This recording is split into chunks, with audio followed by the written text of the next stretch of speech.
Hello there, I'm Marion Ellis, and my company, Cape Insights, has made this 7-part series of conversations with crackerjack speakers to give you a taste of things uniquely South African on a voyage of discovery that unpacks our creativity, diversity, heritage, and history. You'll hear from dreamweavers and luminaries about what makes the country captivating and compelling. And on this visual journey that covers a variety of options, from art to zebras, fossils to food foraging, colonization to creativity, you'll be shown aspects of South Africa's vibrant landscape, resilience, sociability, and breathtaking natural beauty that we hope will entice you to venture south and experience it for yourself. This is a learning journey. Join us as we all seek with new eyes. Welcome. Ellis, and why Cape Insights is making this series is to give you an insider's perspective and to expand your horizons, since seeking with new eyes is possible. So these visual journeys give glimpses of a number of South African landscapes. And today we trace hotly contested events in this melting pot country of ours. We link the dots and we follow the money, and we heed the philosopher Satyanana's words: those who cannot remember the past are condemned to repeat it. So if you're intrigued by the perspectives, we do have a 12-night history tour next August, which will take you to some of the places you'll be seeing shortly, and that delves into the complex issues we're about to surface. So please consider joining us. Now, the first person up is Tracey Randle, who has a passion for finding stories that reflect the multiple layering of human history on our South African landscape, and her PhD is exploring just this. She's brought this passion to light on a number of significant properties in the Cape Winelands, particularly. On the Salms Delta estate, she researched the socioeconomic and cultural heritage of the farm, highlighting the often silent and marginalized voices. She conceptualized and designed its Museum van der Kaap, as well as its satellite exhibition, Music van der Kaap. And we go there often on many of our tours. She also, to say nothing of her achievements, recently totally revamped the Huguenot Memorial Museum in the town of Franschhoek, where Huguenot religious refugees settled, which is a gem in the winelands. So her heritage consultancy aptly is called Cape Herhistorian, where her skills set in researching family histories is relevant because slave labor was such a deeply entrenched part of the Cape's early history. So I couldn't think of a more hands-on person to whisk you through this first chronological slice of colonial impact on our land. Tracey will uncover how the bottom tip of Africa was claimed, tamed, and shaped. First by hunters, the San, Bushmen, then the herders, the Khoi, slaves from the east, immigrants from the north, in the first 150 years of Dutch East India Company rule that you'll see referred to frequently as the VOC, which is a much shorter acronym in Dutch. So here's Tracey, chapter 1. Fantastic. I'm so glad to be here tonight, and there's my presentation. And I just want to begin to talk about the rise and fall of the Dutch Empire at the tip of Africa through the lens of topography. And of course, what we're looking at is the very well-known Table Mountain, but this is not it's only just one of its names. This is Hurikwacho, which is the indigenous word for Table Mountain, which means mountain in the sea. Or mountain that rises up out of the sea. And the VOC, as Marion was saying, the acronym for the Dutch East India Company, had not intended to set up a permanent colony at the Cape, just a refreshment, repair, and recuperation station for company ships and personnel on their way to and from the East. But this is not the beginning. The Cape had experienced before the Dutch arrival over 180 years of colonial contact before the Dutch decided to set up their station. Prior to this, Chinese maps show Africa as circumnavigable from as early as the 1400s, as do Arab maps from the 11th century. The most important point to realize is that this is not an empty landscape. Beginning with human development over 4.5 million years ago, we have the evidence in Southern Africa of the development of art, language, and music, as well as the capabilities for modern human cognition developed here in Africa. One of the first groups that colonial kind of explorers encountered at the Cape were the semi-nomadic group of pastoralists, indigenous group whom we now call the Khoikhoi, whose way of life moved down Southern Africa around 2,000 years ago. And when Vasco da Gama, the Portuguese explorer, rounded the Cape in November 1497, and so-called discovered the trade route, at least for Europe, at Mossel Bay, he witnessed a group of Khoikhoi, and they were actually performing on reed flutes. It was a musical encounter. And even within that contact, it was a moment of dispute because the Khoi attacked Da Gama's group, and because they never asked permission for the water resource that they had taken. And so begins this very complex colonial contact that relates to music. It's people trying to communicate with each other, but it also relates to water and land and dispute. Jumping ahead to the first half of the 17th century, so already the Cape had almost 200 years of trading with Portuguese, English, French, Swedish, and Dutch ships.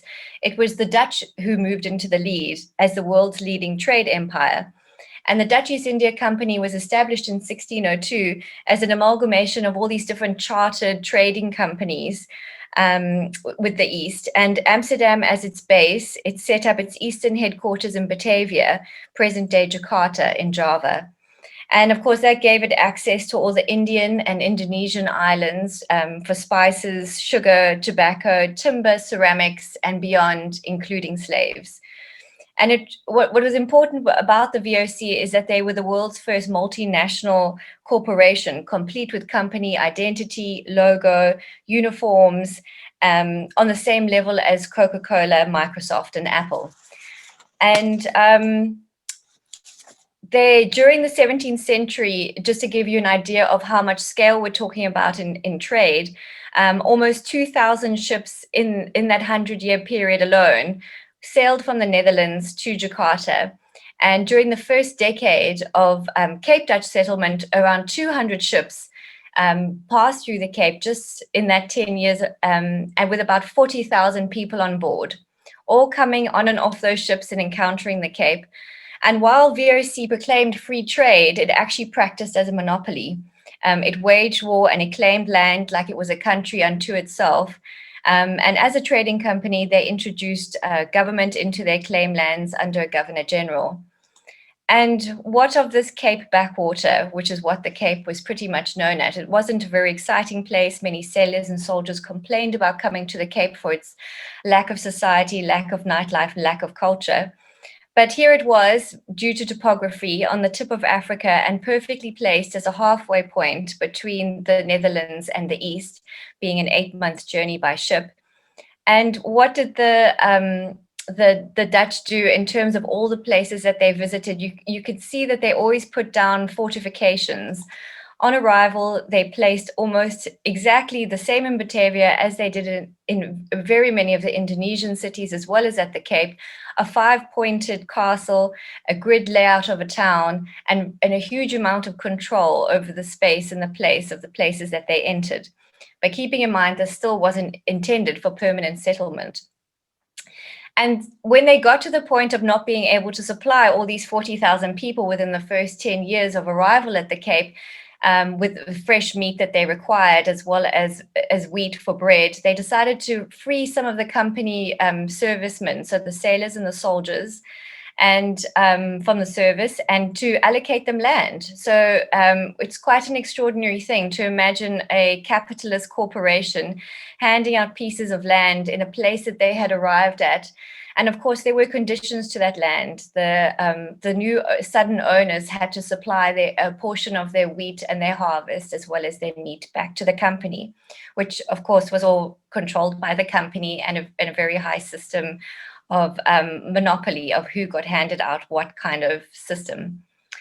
So this little small settlement started to grow, and it growed around Table Mountain in that topographical where all the best water and the most fertile soil was. So it went around from its initial Table Bay and went to the back where it was quite protected from the wind, and set out many plots there. That was from the 1650s onwards. And then they started to run out of space and moved across a huge plain of inhabitable space towards Stellenbosch and the mountains there, heading into Drakenstein. And every single time they freed people from service or allocated freeburgers land, and it was continually freeburgers who were doing the work of company expansion for the company. And what really strikes me about this image of land grants in Stellenbosch is that they almost look like leeches sucking up the water in the landscape. And those farms remain. They remain almost entrenched where that water resides. And of the land that sits in between, we can look at the 17th century map of the Cape from the Western Cape archives and see those veins that stretch across from the settlement on the left of Cape Town and the kind of what's now the southern suburbs, and this empty landscape towards Stellenbosch and all those little yellow plots on the right. That empty landscape now, if we look at a Google map, is now inhabited, but it's inhabited by what continues to be some of the most dispossessed people who have to have been forced to use that landscape as settlement. And so topography continues in some ways to mirror almost 350 years later who lives where on the landscape. And one might wonder, well, what happened to the indigenous people?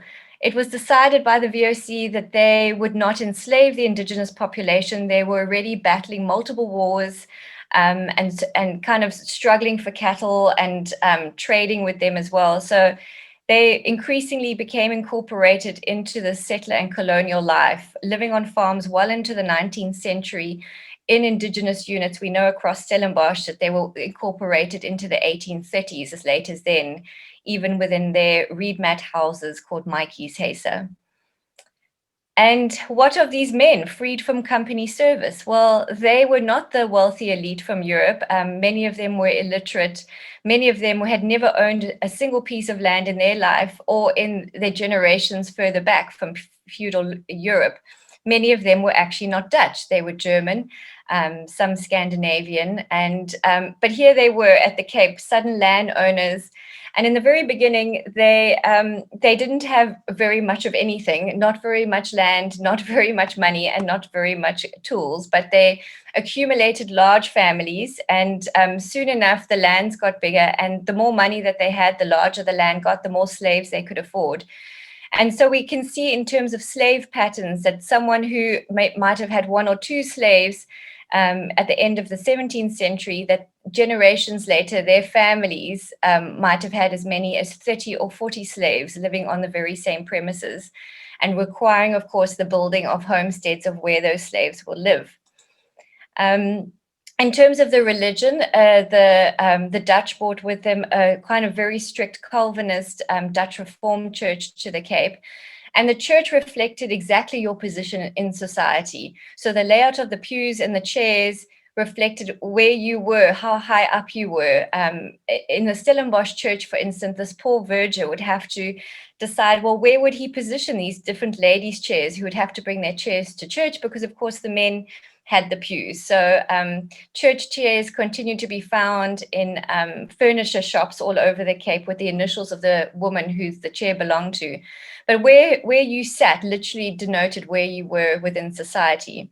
But the church also, of course, excluded, because it didn't allow, in some ways, it didn't really encourage slaves towards Christianity, because in order to be a Christian, you would have to be free. And so Christianity came a little bit later, and more with the missionaries at a later stage. And so in some ways, what did that leave for the slaves and where they came from? A lot of that, where they came from, of course, relates to Mozambique, Madagascar, India, and Indonesia. And the slaves were brought from the eastern coast of mostly of the Indian Ocean world to the Cape. And you'll see it's on the eastern side and not on the western side of Africa, mostly because of a trade agreement between the Dutch East India Company and the West India Company. And the slaves had the toponym Van Malabar, Van de Kaap means born at the Cape, Van Bugis, and none of those are their real names. It just tells you plus minus where they might have come from. And their first names are often not their real names either. But here we have this massive melting pot of people from across the whole Indian Ocean world who are brought to the Cape. And of course, what do they bring with them? They bring with them their religion, they bring with them language, food ways, culture, and to think that these are all separate people, that we have Europeans from various nations, we have indigenous people who are here at the Cape, as well as this kind of Indian Ocean world. And these are not separate categories. These are people living in farm units side by side, trying to converse with each other.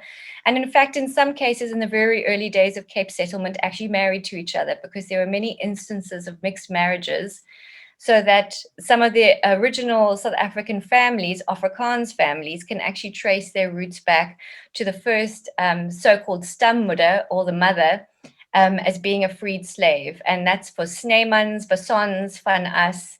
There's a very long list of not many families haven't been touched by a kind of mixed background, which is very ironic because apartheid was built on the idea of racial purity, and it simply doesn't hold up when you really dig into family trees.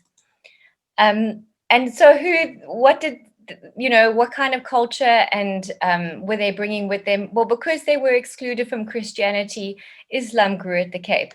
And many of the exiles were political prisoners from the East, and brought with them a huge amount of knowledge about Islam, the Quran. And what's really remarkable is that Afrikaans at the Cape really has been touched by Islam, in that one of the first recordings that we have of Afrikaans is actually an Arabic script. So even something like Afrikaans, which you think is mostly Dutch, actually has the roots of all these different kind of mixed backgrounds. And it was an extremely intimate. Slaves were wet nurses. They were within the households of their masters. It's an extremely complex and complicated connection between slaves and and their masters. And ever since then, we are dealing with the repercussions of that patriarchal system. And then we have, in the end, we have an empire with so many nations fighting over the trade with the East. We have Britain and France and Napoleon all battling it out to take over the Dutch, which are starting to fall. They're running out of money. And so that's what happens. We have the Battle of Muizenberg and various other all sorts of things happening at the Cape for a period of time, going backwards and forwards between European powers. And then we have this exhibition, which happened in 2017 in Amsterdam at the Rijksmuseum. And I include this just to show that history is not over. It hasn't quite finished. It continues to affect how we process it. In Europe, it has been, European museums are starting to come to terms with the fact that the golden age wasn't all golden for absolutely everyone who is involved. What were the repercussions as well as the legacies that haven't been acknowledged? And in 2017, the Rijksmuseum put up an exhibition about the Goede Hoop, and it received a huge amount of criticism. It was felt by critics that it hadn't delved deeply enough, that it was just surface level, and hadn't quite come to grips with the deep level of trauma of slavery, or the repercussions that resided in our contemporary society. So I'm just showing you some of those images now. But so yeah, that's really 150 or so years in a nutshell from the Dutch Republic. Right, and now we go on with Dean, who is appropriately a Brit, because he's going to select juicy nuggets for the next 100 years of imperial colonial rule. Now, Dean's particular interests cover the British Empire and colonialism in South Africa, as well as nationalism and national identities. His long association with South Africa began with his academic research in the sports science field, which introduced him to the village of Maatjiesfontein in the Karoo, as well as his doctoral thesis, which resulted in his award-winning book, Empire, War and Cricket in South Africa, Logan in Maatjiesfontein. You will be seeing pictures later. Since then, he's been teaching at universities here and abroad, has published widely in the areas of sports, history, and sociology. I beg your pardon, sports history and sociology. And he presents his unique blend of storytelling and history at events throughout the world, focusing on how world history has been shaped by sport. Well, good evening. My name's Dean Allen, and I'm going to be talking about the British legacy in South Africa. At the height of its power, the British Empire controlled over a quarter of the world's population and also a quarter of the world's landmass. So we're talking about empire builders this evening. Now, the British arrived in South Africa in 1795. The naval might of the Royal Navy brought the power of the British to South Africa. It was all to do with the logistics of the place. You see, the might of the French, the Napoleonic Wars, it was important that the British got control of the southern tip of Africa.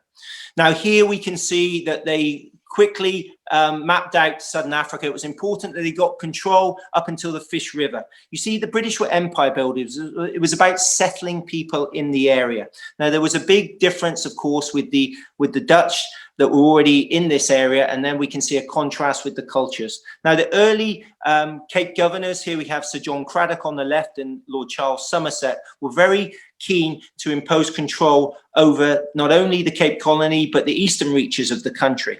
So in the 1820s, we had the arrival of the famous settlers, the 1820 settlers. Now, this famous picture shows the settlers from England arriving in Algoa Bay. Many of them were desperate to leave England following the Napoleonic Wars. The burgeoning industrial revolution of England meant that many were seeking opportunities elsewhere around the world, and South Africa became the focus.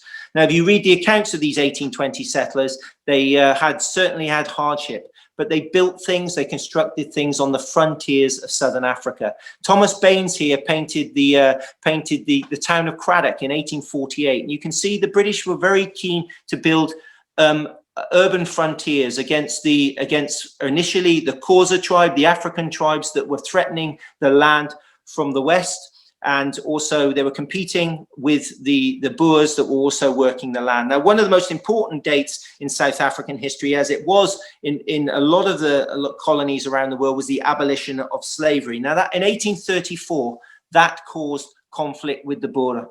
You see the English were now looking to a more liberal, enlightened way of running their colonies. So pressure led to the abolition of slavery in Southern Africa in 1834. But this obviously upset the economy of Southern Africa, and it led to many Boer who were based in the now Western Cape moving inland in what we call the Groot Trek or the Great Trek. We have this famous picture from Samuel Daniel in the early 1800s depicting how the Boers moved inland, 15,000 or so, away from British control. We've always had this tension, you see, between the British as empire builders and the Boer as agriculturists or people who are tied to the land. Now, one of the major things that happened in South Africa was the discovery of diamonds and gold. In 1867, the first diamond was discovered near Kimberley. You can see these wonderful pictures. It turned the place into a frontier land of opportunity, but it also created economic interest for the British Empire. It meant from now on, Southern Africa was going to be the main focus, or one of the main focuses of the British, because now there was added mineral wealth connected to this. Now, that led to conflict. We not only had the threat from the Boers, but also from the African tribes. Now, from the early 1800s, we had Shaka Zulu building up the Zulu nation. Now, it was important that the British controlled, as they annexed Natal in 1848, it was important that the British controlled that. So various battles were fought between the British and the Zulus, namely Rorke's Drift and Isla Nawana.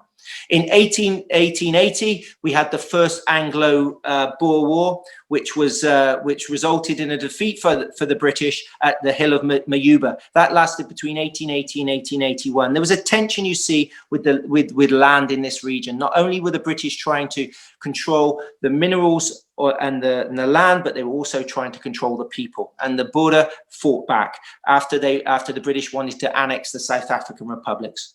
So there was a lot of battles at this time, but we can see it was all to do with claiming Africa. The Berlin Conference meant that there was a scramble from Africa. Famously, the European powers were now dividing up Africa, and Britain was naturally at the table, and they had control of South Africa as we know it today. So we could see that this was now starting to develop, and an added ingredient was the discovery of gold in the 1880s in the Witwatersrand. You can see from these wonderful images that now South Africa had an added importance as the largest gold producer in the world. In fact, it would hold that title for the next 100 years. This would lead to growing tension and political interest, because now Southern Africa was going to fuel the British Empire. It was now part of securing control in this area. So we can see now from the next slide, if we may, that various things were created. The coverage of the topic of my book is a place called Mikey'sfontein. James Logan, a young Scotsman, was typical of the entrepreneurs that flocked down to Southern Africa in the 1880s and 1890s to make their name. And here he created this wonderful place out in the Karoo, which is famous now in South Africa, but is a remnant of the British Empire. London lampposts imported from the capital of England, ornate ironwork from the foundries of Scotland. Here we can see the first house with its own private electricity supply in South Africa. You see, the British arguably were creators, but they also replicated things from the old country. Unlike the Boer, which were creating their own country down in South Africa, the British replicated much of what they'd left. And here we have Adderley Street in Cape Town, which is now by the 1880s and 1890s a thriving part of the British Empire with mechanization, etc. And how were they linked between the two? Well, the famous Castle shipping line would go backwards and forwards between Britain and South Africa. So now the days of the sail ships have gone. This was now a key part of the empire and how Britain controlled this region of the world. Famous people flocked to South Africa. We have Lord Randolph Churchill on the left, Father Winston Churchill. Rudyard Kipling spent many years down here and wrote about the opportunities in Southern Africa and how it was becoming part of the British Empire. Now, remember, the British not only introduced infrastructure, but they also introduced the language, religion, education was important. They also introduced their culture. Part of that was sport. Now, I'm a sports historian, and you can see from this picture that the early cricket tours were sent to South Africa as part of cementing this imperial kinship. And my man, James Logan of Mikey'sfontein, was central to that. And that's where my interest in sport and the British Empire came, because we can see that the British, it was all about creating this kinship with the old country and recreating in the deepest, darkest depths of Africa, this sense of British life and culture. Now, that sporting thing certainly went on under the auspices of this man, Cecil John Rhodes, perhaps the most famous British empire builder. He was an entrepreneur and opportunist, arrived in South Africa as a young man, and through gold and diamonds created his wealth. But he realized that politics was the most important thing, the way to create power. And he famously said that he was going to paint Africa red for the British by placing one foot in Cape Town and another foot in Cairo and creating a railway between the two. This was the era of Cecil Rhodes and empire building in the 1880s and 1890s especially. And we can see that now there's a legacy of this in South Africa. Here's the picture of the Rhodes Memorial at the University of Cape Town being removed a few years ago. Yes, there's much debate now of this colonial period and the kind of legacy that people like Cecil Rhodes left. But of course, his influence goes on not only in the buildings around Cape Town and Southern Africa, but in terms of bursaries to universities. So it's something that we are still discussing today for sure. But it's all about making comparisons. And if we look at this map of 1899, we can see that there were other empire builders in the region. The Germans in German Southwest Africa, Namibia, Bechuanaland, of course. Rhodes had already created his own colony or country up in the north, Rhodesia, and then we have the Portuguese East Africa, which is now Mozambique. But in 1899, we had the Transvaal and the Orange Free State. You see, the Afrikaners had control of the area where the minerals were, where the gold was especially, and this was going to lead to tension. But I want to just quickly talk about comparisons with today. As part of Cecil Rhodes's ministry, he was now Prime Minister of the Cape Colony. Various incidents took place that we can compare with today. On the left, we have John X. Merriman, and the man on the right is Sir James Sivrite. Now, they were part of his ministry. Now, James Sivrite gave a railway contract to his friend James Logan out at Mikey'sfontein without putting it out to tender. It was that kind of nepotism that we see today in Southern African politics. And it's the kind of thing that we can compare perhaps with recent administrations. And I just want us to remember that. We can learn so much from the past. And of course, that's what history does. It teaches us so much about today if we learn from the past. So there we have a grinning Jacob Zuma. But politics and nepotism and perhaps corruption was part of Cecil Rhodes's reign. And he led the Jameson raid, or instigated the Jameson raid in 1895 to remove the Afrikaners from their own homeland because of the gold. And this led to one of the most bitter conflicts in South African history, the Second Anglo-Boer War, or the South African War, as we know, of 1899 to 1902.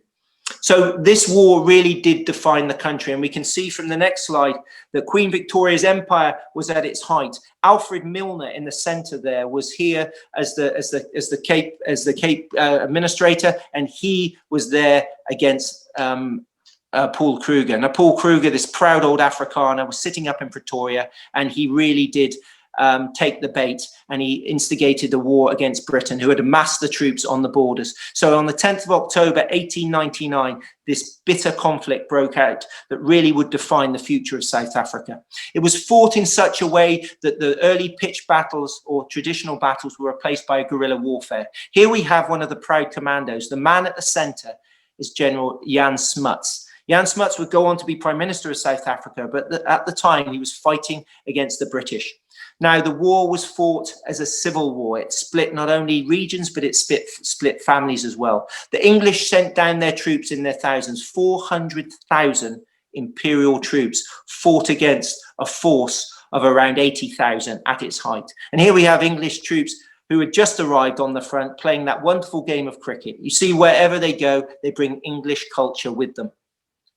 So, as I said, the war was fought throughout the country. Here we have James Logan in front of the Hotel Milner, a famous hotel at Mikey'sfontein. He raised his own militia to fight against the Boer, because he was even concerned about how this war was going. There was a sense that world opinion was against the British. This was a controversial war, and it was set to become even more controversial with the kind of tactics that were going to be played out here.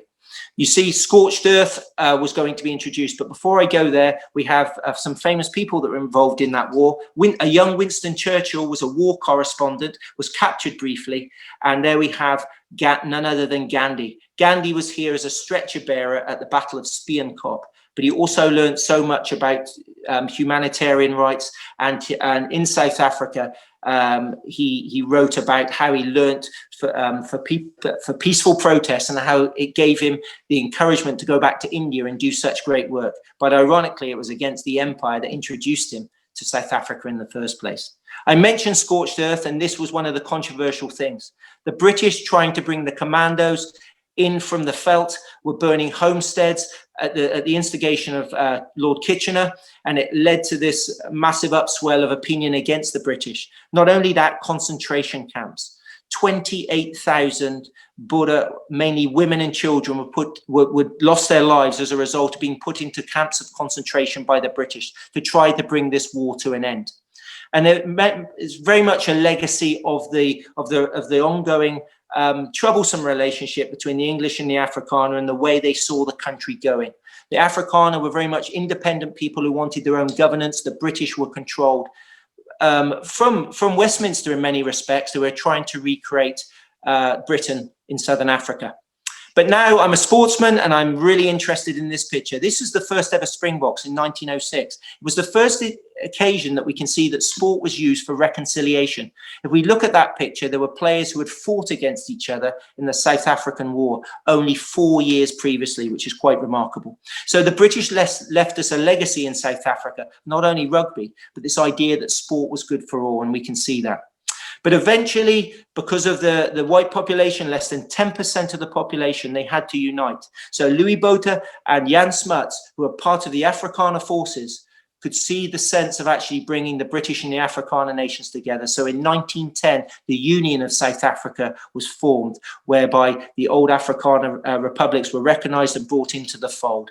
And that's where I'm going to leave my part of this history for this evening. But just to perhaps leave on this note, one of the most important legacies that the British introduced to South Africa, in my opinion, was sport. We love sport in this country. And as we can see in 1995 with Nelson Mandela and Francois Pienaar, and in 2019, that wonderful English game of rugby brought this country together once more. So yes, the British influence in South Africa has created many divides, but it's also united and certainly shaped the South Africa we know today. Guys, there we go. How's that for a rollicking ride through British British impact, Dean? Thank you. And now Elizabeth van Heyningen, who's an honorary research associate in the history department at the University of Stellenbosch and is a most respected author, particularly of a 2-volume social history of Cape Town under Dutch and British rule that traces the changing character of the city and portrays the varied lives and experiences of its inhabitants, black and white, rich and poor, slave and free, Christian and Muslim. Her prodigious curiosity has produced, amongst others, a social history on the concentration camps of the Anglo-Boer War, together with a number of articles on the concentration camps, a book on the Cape medical profession. And currently, I believe she's working on the papers of 3 white women associated with the Black Industrial and Commercial Workers Union. So she'll link the dots from the departure of the Brits in 1910 to the dawn of our democracy in 1994 and delve deep into the present in her inimitable way. Elizabeth. Thank you, Marion. Right. The previous speakers have given you an idea of the multicultural complexity of South Africa. The next 110 years is about the struggle for independence as cultural identities became more defined and politicized. For the last 30 years, we've been learning how to live with our varied heritages, how we can accommodate this, how we can reach an understanding of our different cultures and identities. In part, this is a process of forgetting the prejudices that we held in the past, but also remembering, for we should never forget what has gone before, the pain, the injustice, and the loss of opportunity that our country has endured. This first image is of a queue standing in line to vote in our first fully democratic elections, and it was a magic moment in our lives. For several days, there was almost no crime. Gangsters and drug dealers, petty thieves and prostitutes all stood in line with respectable citizens for hours. It was a moment of harmony and hope that few people have experienced. The Act of Union brought independence to white South African men, only a fraction of South Africa. Gosh, my slide should have moved on now. What have I done here? Sorry. Click on the screen and then you can take control. Oh, there it goes. Right. The Act of Union brought independence to white South African men, as I say, but they were only a tiny fraction of South Africa. The enemies of 8 years before now had to learn to work together. They were only partially successful as South African political life fractured amongst whites, between those who supported Smuts' vision of a society that's part of a British Commonwealth and those who supported General Hertzog's vision of an independent Afrikaner state. These 2 images are those of a brother and sister. The first is Olive Schreiner. and she is one of South Africa's most remarkable people. She's best known for her novel, Story of an African Farm, but it's her insight that is so profound and so modern. She had an ability to go straight to the heart of the matter. She had a great influence on women's movements abroad, but in South Africa, she left the white suffrage movement because it didn't support the enfranchisement of Black women. And in fact, white South African women got the vote in 1930. Coloured and Indian women, to use the apartheid terminology, got the vote in 1983. African women only got the vote in 1994. Next to her is her brother W.P. Like his sister, W.P. was a rare white South African who recognized the betrayal of the Act of Union. The Act of Union had to be passed by the British Parliament, so W.P. went to London with a delegation of Black men to protest against the exclusion of most Black people from the franchise. Over the course of his life, guided, I think, by his sister, he became a man of deep humanity who understood that South Africa would not achieve social justice without a more inclusive political system. This is just a very quick run-through of some critical dates in the period up to 1948 and the main apartheid era. So it's primarily legislation which imposed increased segregation in the country, plus these two critical moments of the two world wars. The other development during this period through to 1948 was the growth of Afrikaner nationalism. Now, Afrikaner identity was built partly on a belief in a history of suffering and heroism, and this is a quick run through of some key dates, some of which you've already encountered. But what is so critical also is the way in which identity is built on remembering and on commemoration. This is a photograph of an Afrikaner gathering on the 16th of December, and it brings together two moments, the victory of Blood River and the loss of the women and children in the camps. But this site is not authentic. It's been reworked, groomed. This cemetery was reconstructed in the 1960s. The moving, homemade, slightly messy original tombstones have been swept away. Afrikaners are being presented as united, respectable people, worthy heirs of European civilization. Through their suffering, they felt they had a right to independence, to land, and to dominance over primitive Black societies. At the same time, nationalism, although nationalism is a political force, can be very dangerous, identity is a little different. Those things that make up our essential being may be wonderfully enriching, not only to our immediate society, but to the world. And one of the great achievements of this tiny population of Afrikaners was to create a new language, a language which is usable in technology and science, but has a rich and flexible literature. However, as Tracey reminded us, Afrikaans is not owned by white Afrikaners. It was born in the back streets of Cape Town, and there it is also a wonderfully rich and entertaining language. And I put in this man, Daryl Davids, as well as a rather unusual example of an Afrikaans-speaking Indian who teaches English literature, because it emphasizes the multicultural nature of our country. To move on to a very different person, this is Alfred Bettini Kluma, and he represents the educated, informed, respectable leadership of Black resistance before 1948. Came from a humble family in the Eastern Cape, but was educated at one of the great mission schools. He dreamt of being a doctor at a time when South Africa had no medical training anywhere. So off he went to the United States. He went first to Tuskegee, which many of you I'm sure will know is a Black agricultural college in the United States. And there he got a basic scientific education. Then he went on to places like Northwestern University and ultimately to the Mayo Clinic.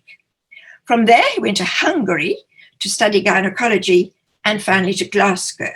And he did this knowing that the majority of white South African doctors trained in Scotland. What was so remarkable through all of this was his persistence, his determination, and a wonderful sense of humor. Then he came back to South Africa.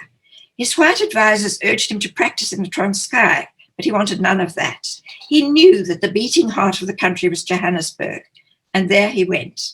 And his medical practice gave him an informed grasp of the relationship between disease, poverty, and deprivation that had been imposed by segregation.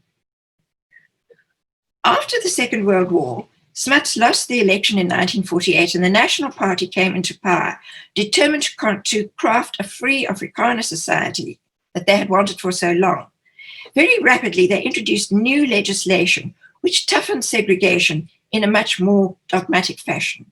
And the key act there is the Population Registration Act. Inevitably, legislation like this, legislation which was so exclusive, brought about great suffering. Black resistance after 1948 became much more militant, led of course by Oliver Tambo and Nelson Mandela. And as the apartheid became more militant, so did resistance. Sharpeville represents a key moment when it became clear that non-violent protest was ineffectual. Then following on Sharpeville and the shooting came the Rivonia trial, the imprisonment of Mandela, while the remaining ANC leadership, or much of them, went into exile. A new era emerged in 1976 when the children took to the streets. This was the moment when a younger leadership began to emerge to make the Black townships sites of resistance, which could no longer easily be quelled by the national government. Apartheid came to an end for many reasons. Newly Black independent states on the borders of South Africa gave the resistance fighters inspiration and assistance. There was much more vigorous internal resistance. There was a decline in the South African economy, plus sanctions abroad. But we tend to forget sometimes how global changes can influence countries where you might not expect it at all. A critical justification for apartheid had been that South Africa provided a bulwark against communism, and people like Maggie Thatcher and Ronald Reagan bought into this. Certainly white South Africans believed it. And then the wall came down, the Soviet Union disappeared, and it altered the political landscape. As F.W. de Klerk explained, that took the sting out of the tail of the Communist Party. On the 2nd of February 1990, the government announced that Nelson Mandela was to be released unconditionally. And a few days later, there came this wonderful moment on the 11th of February of 1990 with the release of Nelson Mandela. And there he is with his wife, Winnie. The next 30 years, I'm going to cover very fleetingly with this one slide. It's a mixed story. Tragically, the gains of the first years were eroded when Jacob Zuma became president. Economically, South Africa is a poorer place than it was in 2000. Nonetheless, South Africans are eternally optimistic people, and we continue to fight well above our weight on the world stage.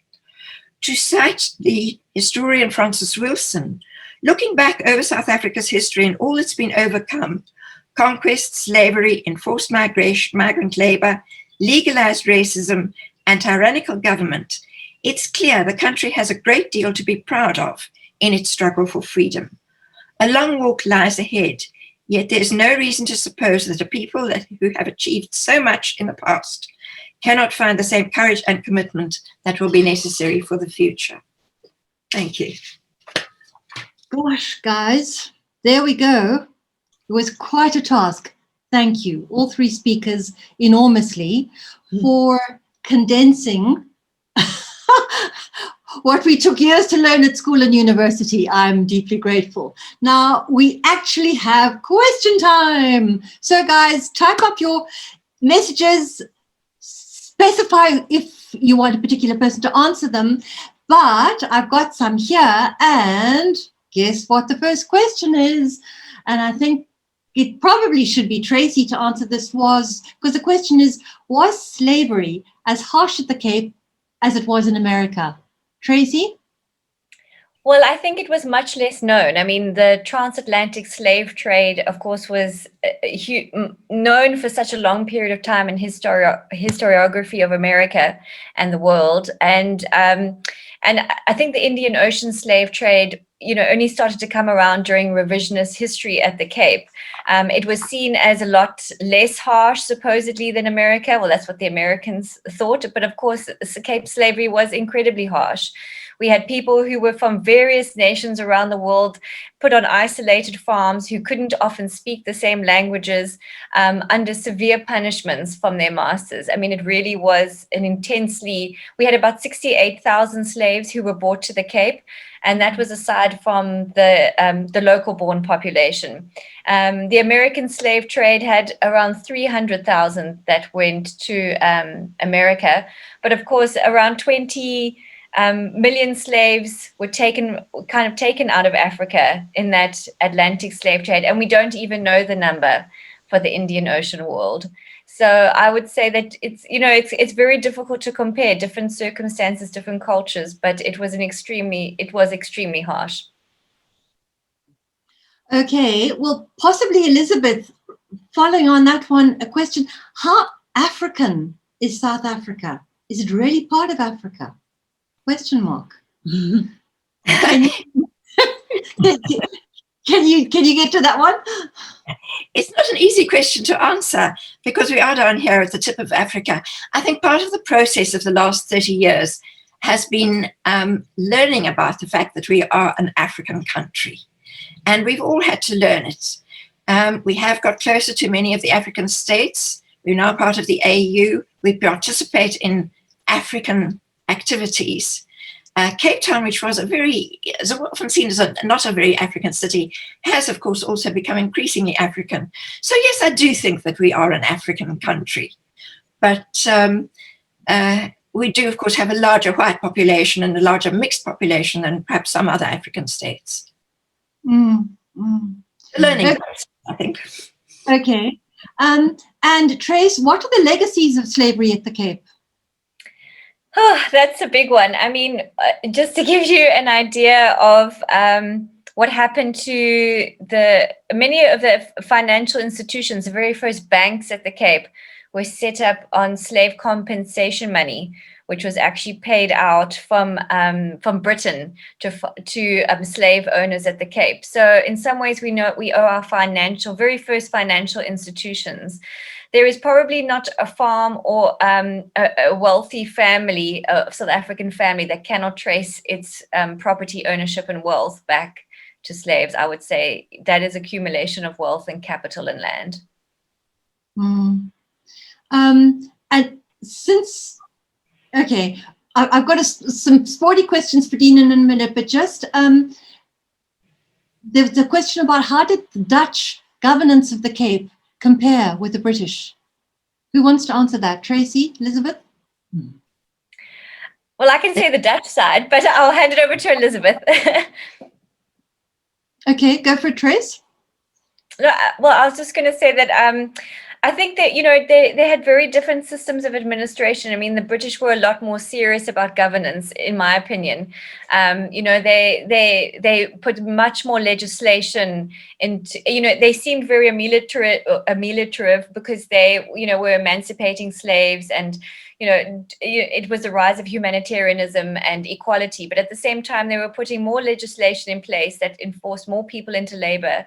And, the Dutch were also extremely harsh in terms of how the power dynamic between slavery, but at the same time, I think that they were a bit more kind of lost in the woods, if that makes sense. I don't know. That's my feeling, is that, they weren't as coordinated and organized. The British really came with power, with administration, with bureaucracy. But maybe Elizabeth might also want to jump in. Yes, just to add to what Tracy was saying, of course, by the end of the Dutch period, remember the Cape was being governed not by a country, but by a company. And by the end of that period, the Dutch East India Company, the VOC, was crumbling. Yeah. The British, of course, came in as already owning an empire, running an empire, and much more sophisticated government structures, as Tracy indicated. So things like rule of law, a whole lot of notions about rights and justice came in with the British. And this, of course, is partly what alienated many Afrikaners and drove them north. They didn't care for this kind of attempt to control how they managed their labor, for instance. Yes, so I think they were very... with the British, South Africa became part of an empire in a much larger way. And following on that, I've got a question to anyone was saying indentured labor was apparently the successor to slavery. Please comment on this. I think of the migrant labor brought particularly into Natal? Who wants to run with that? I can talk about Natal because I grew up there. We're saving the sporty questions for Dean. Dean, you're not being overlooked. Okay, Elizabeth, quickly. Well, of course, the indentured labour that was brought into Natal was brought in very specifically in order to farm sugar, to farm cane. And it was a system that was shared by places like Trinidad and Mauritius as well. And it brought in people from India particularly. So it is this that creates this large Indian population, like people like Daryl that I showed you earlier on, is this kind of person who would have come in. And following with them, there also came what was known as passenger Indians, merchants. So one got the indentured labourers plus another level of Indians who were entrepreneurial. Otherwise, indentured, oddly enough, I think the only other indentured labour that came in was with the 1820 settlers. Some of the people who came in those settler parties were actually also indentured. But slightly different way. Okay, Dean, your questions. What are some British legacies? Question mark. Well, that's a big question, of course. I think it depends where you are in South Africa. I've just had a spell touring the Eastern Cape, and parts of the country there, it feels like Little Britain. You go into these villages, and it's very quaint, and you've got the village church, and you've got a cricket ground and things like that. But in terms of the wider legacies, perhaps certainly the fact we're speaking English tonight. So language, religion. The Anglican religion, Protestant religion was confirmed when the British arrived. Culture, of course, we'll talk a little bit about sport, I'm sure, in a minute. Culture, arts was part of that. Perhaps one of the most important things was the education system. We know that one of the most important institutions around the country perhaps are the schools, and we have private or public schools which are very British in nature. And of course, the legal system as well was inherited from the British and introduced. But something practical that we all should not forget, we drive on the left still, of course, here in South Africa. So that's something the British brought as well. So yeah, we still remember that they were here and influential. And that flummoxes, yes, it does. We actually have a comment from somebody whose grandfather was selected for the 1906 international rugby team. Instead, he chose to go to Nyasaland as a missionary. His papers had arrived at the same time, but we don't know who wrote this. So I just shared this comment with you to see what sport is being generated across our little community right now as we speak. And then one very quick, Dean, sporty question. Did the British introduce modern sport to South Africa? And why? Yes, I'm afraid they did. I mean, modern sport was created in the public schools or the private schools of Britain by men, for men. It was a patriarchal society in Victorian Britain. And it was certainly learnt in the 1860s, 1870s that this sporting revolution was important to cement the empire. So what we've seen and what I'm interested in is when the tours took place. So, for example, the English and the British sent their sports teams down here. As late as 1889, 1890, the first international cricket tour came here.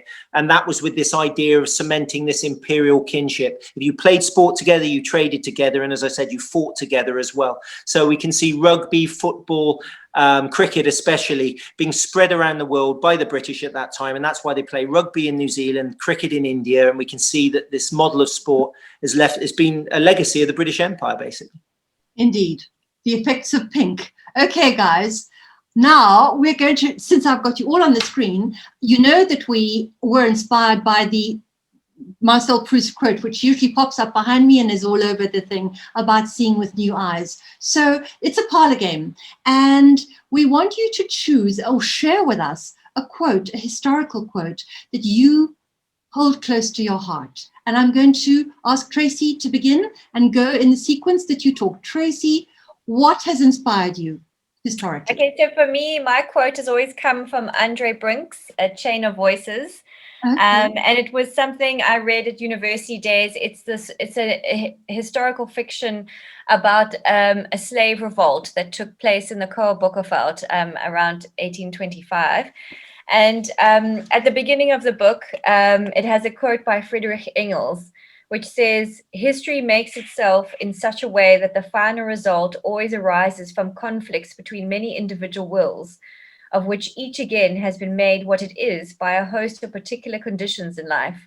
What each individual wills is obstructed by everyone else, and what emerges is something that no one willed. Yet each contributes to the resultant and is to that degree involved in it.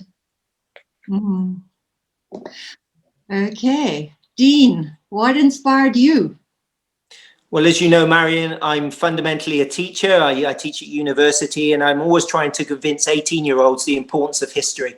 And I think one of the most important things is for history to be entertaining and to relate to the audience. So I'm going to go back to a character I mentioned in the talk earlier, Rudyard Kipling, who spent a lot of time here in South Africa, of course, during that colonial period.